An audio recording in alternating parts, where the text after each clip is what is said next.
Need I say anything else?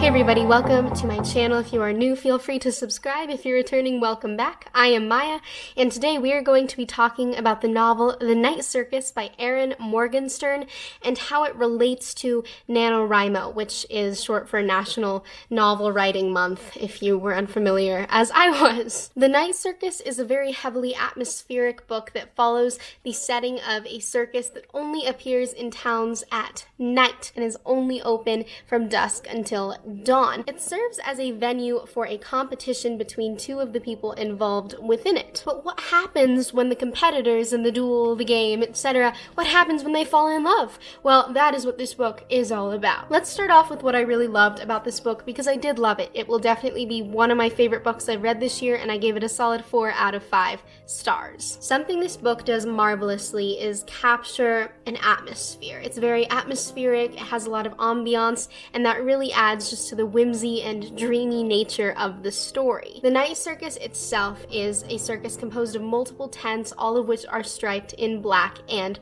white, and there are little accents of red here and there. The Night Circus itself is actually not called the Night Circus. The circus is called Le Cirque des Rêves, which translates in French to the Circus of Dreams. And people who follow the circus kind of religiously and devoutly are called rêveurs, which means dreamers, and they show up to the circus in black and white with hints of red. As so. The Night Circus is incredibly beautiful. It has a very autumnal vibe. In fact, one of my favorite candle companies is coming out with a candle based on the Night Circus in the fall, and it will smell like caramel popcorn and chestnuts, if that gives you any idea of just the amount of emphasis that is placed on not only the circus's appearance and its aesthetic, but also how it affects all of the human senses. Now I'm going to take this off, the red belt thing, because I just had lunch and I'm full now, and it's kind of tight, not gonna lie. Even just the food that's served at the Night Circus sounds so amazing to me. They have like these caramel apples that are made with such dark sugar that they're almost black.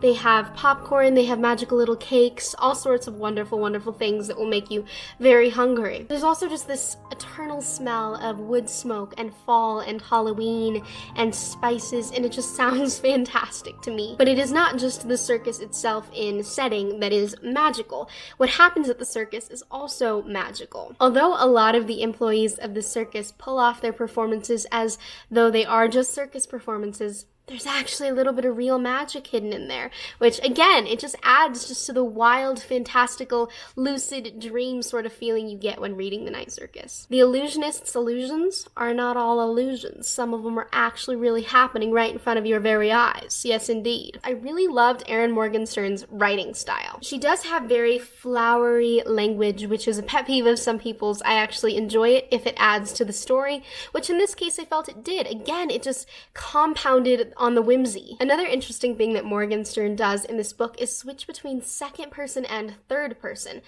I think second person has a bad rep, and it's actually one of my favorite ways of writing. I really enjoy reading books when they're well done that address you as the reader, as though you are there, as though you are actually a physical, tangible part of the story. I think that's actually quite magical, and it served a really great purpose in this book, whereas the third person allowed the actual plot to proceed. Another interesting aspect of Morgenstern's writing is her emphasis on passive text. So you probably learned this in school, but an active sentence is where the subject is doing something, whereas passive is something is being done to the subject, I think. So an example of active writing in this book would be the sentence, Celia begins tearing her handkerchief into strips, whereas an example of passive would be the handkerchief was torn into strips by Celia. Does that make sense? And I feel like passive was actually used a decent amount of times in this book. I tend to absolutely loathe passive writing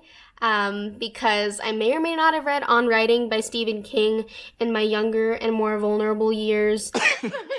And I was very, very, very enamored with everything he said. So when he said he hated passive, I hated passive. I mean, come on. And I still do hate passive generally, but this book did it really well. Again, it added just to the dreamy nature and the sense of magic and wonder that the novel evokes. Now, as for what I didn't like, I did not like the romance in this book. I felt like there was either too much or too little. Allow me to elaborate. The romance in this book is between the two competitors who are dueling behind the scenes at the circus, Celia and Marco. They end up falling in love. Great. We love a Romeo and Juliet Capulet Montague complex. We are a fan. It can be a really good trope to use in storytelling. However, with Celia and Marco, their romance felt really abrupt and underdeveloped, and the parts that were really dove into in the book were quite intense and heavy, and it just felt like a really odd and almost uncomfortable contrast to have a romance not exist and then all of a sudden it exists in such magnitude that it's almost too much and then it goes back to being an afterthought. The fact that I didn't like the romance also plays into some of the characters in Morgenstern's novel. The Night Circus characters all have a touch of magic to them. They all have just this wonderful, bewitching, haunting quality. But when you take away their magic, who are they? That's my question. Because I feel like if you take away the main characters, Celia and Marco, if you take away their magic, there's no one home. Like, I don't know who they are without their abilities, and because of that, I had a hard time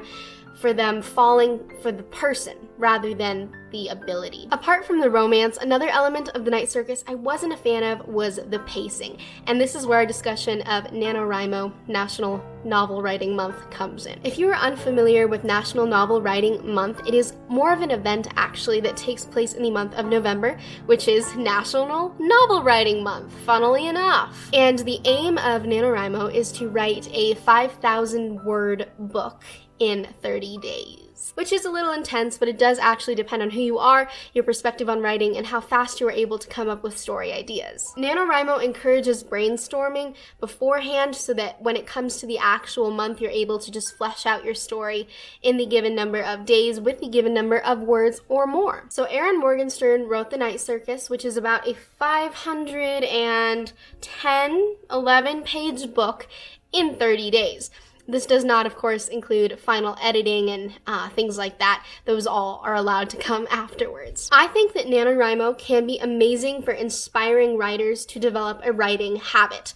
If you want to win NaNoWriMo, if you want to succeed in the challenge, you need to write about 1,667 words per day, which sounds like a lot. But again, it depends on who you are. For example, I am able to write 1,667 words in about an hour and a half if I have a story idea. If I don't have a story idea, you best bet it will take me 7 hours. So what are the benefits of NaNoWriMo? Establishing the writing habit and getting your story done fast. But NaNoWriMo is not without its downsides, and now I want to get into those and how I think they actually affected not only the writing of The Night Circus, but also the reading experience. I firmly believe that atmosphere has a lot to do with what you are able to do creatively, and I think it's actually funny because The Night Circus is a pristine example of this. For Celia and Marco to perform their magic to their best ability, they are given this venue, this magical circus in which to practice and perform and compete. The atmosphere allows them to be more creative and to test their boundaries more fully. This, for me, is very similar in writing. I cannot write in a room that is messy. This sounds so pretentious, just bear with me. I can also not write if I don't have a candle burning or a cup of tea. Again, maybe I'm just playing into what I've internalized as writing stereotypes, or maybe these things genuinely help me to write. I don't know, but for me, atmosphere is important. In NaNoWriMo, you can absolutely have a physical atmosphere that lends itself to storytelling, and with the amount of atmospheric quality within The Night Circus, I would imagine that Morgenstern did. However, there is an overarching sort of atmosphere, which is one of pressure and stress and deadlines and timing, just a constant clock in the back of your mind. And when you are working under such constraints, I feel it can impact your story. If even on one day you feel as though you have to rush in your writing because maybe you got behind, your story is going to feel rushed. The pacing is going to feel off, as will the character development. Now, how did this atmosphere of perhaps pressure or stress impact the Night Circus for the writer? Well, I don't know, because I am not Erin Morgenstern. Sorry to disappoint you. And the NaNoWriMo rule of thumb is usually, when in doubt, just add ninjas. And I didn't want ninjas with my guys in fur coats, so I decided what could be ninja-esque that would make this exciting. So I sent all these characters to the circus. I will say that the reading experience of the Night Circus was a little bit permeated by the fact that this was written during NaNoWriMo. It was actually something I noticed before I knew that the Night Circus was written during National Novel Writing Month. And that is that, of course, I mentioned this earlier, the romance and the pacing are a little off. The beginning of the story feels perfectly spaced out. Everything happens as it should. I felt very content with the way the story was progressing, but towards the end of the story, and when I say the end, I mean really the last 150 pages, so the actual end, I could feel the rush. I could feel the need to tie up loose ends, and in some cases I could see the failure to do so. For example, a huge aspect of the Night Circus is the duel between Celia and Marco, and I understand that that's actually not supposed to be a huge part of the story. It's something that's in the background, in which a heavy emphasis is placed, but really the story is about love and connection and storytelling, and that there is no such thing as a black and white good and evil, that in everyone there is both. However, because the game, the duel, whatever you want to call it, was such a prominent part of the plot, I was really disappointed by the lack of conclusion at the end for that game. It was just kind of discarded, like, oh,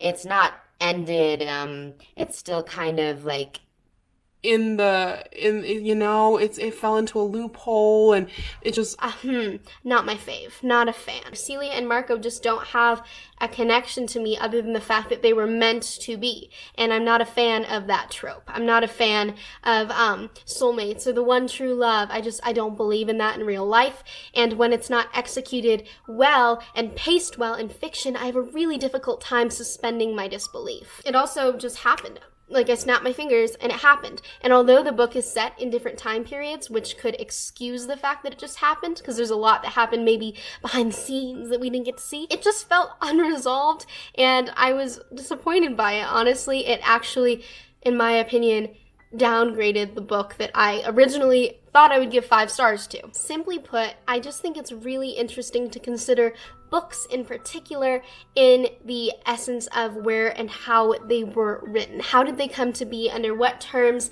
and what were the restrictions placed on the author? How did those restrictions then translate into the book to either improve it or limit it in some way? Overall, this was a concept I absolutely fell in love with descriptions I adored, with an execution that I felt in some instances exceeded expectations and in some instances was disappointingly subpar. And I was just left with this sort of interest and intrigue in what parts of the book were written during NaNoWriMo, how would they have been different if they were more fitted and tailored to the author, and how would that in turn have affected my reading experience.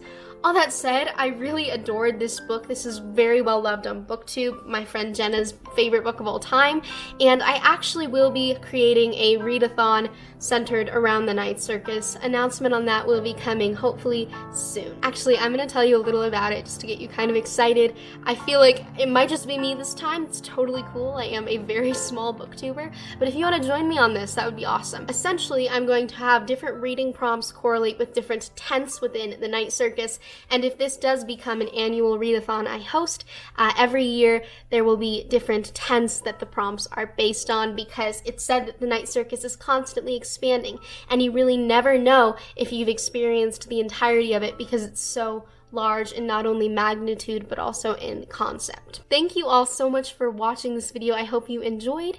And yeah, I will see you on Thursday if this is for you what it is for me, which is my last week of summer vacation.